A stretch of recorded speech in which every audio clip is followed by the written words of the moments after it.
Committee বৈঠক শেষে সাংবাদিকদের সাথে কথা বলেন স্বরাষ্ট্র উপদেষ্টা। গ্রেফতারি পরোয়ানা জারি হওয়া সেনা কর্মকর্তাদের বিষয়ে জানতে চাইলে স্বরাষ্ট্র উপদেষ্টা বলেন, আইনের বাইরে যাওয়ার সুযোগ নেই।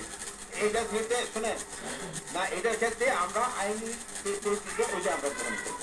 আসন্ন জাতীয় সংসদ নির্বাচন অবাধ, সুষ্ঠু, নিরপেক্ষ ও শান্তিপূর্ণ করতে সরকার সর্বাত্মক প্রস্তুতি নিচ্ছে বলে জানান স্বরাষ্ট্র উপদেষ্টা।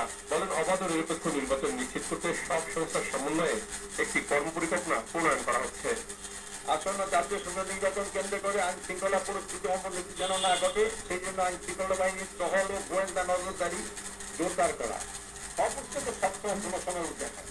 এটা কিছু অর্থ তো বাইরে থাকবে, কিন্তু আইন শৃঙ্খলা যদি সব কিছু উদ্ধার হয়েছে, সব নর্মাল আইন শৃঙ্খলা বাহিনী আসছে না, নর্মাল ইলেকশন হয়ে গেছে, না কোনো ধরনের অসুবিধা হবে না। নির্বাচন আমরা দিলে ভালোবাসি।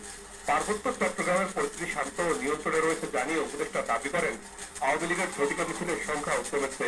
এ সময় সেফ এক্সিট নিয়ে করা প্রশ্নের উত্তর দেন স্বরাষ্ট্র উপদেষ্টা। ভাই, আমার ছেলে মেয়ে সবই দেখছে, আমি একা ভাইয়া কি করবো? কৃষণ নসরুল্লাহ, বাংলাদেশ।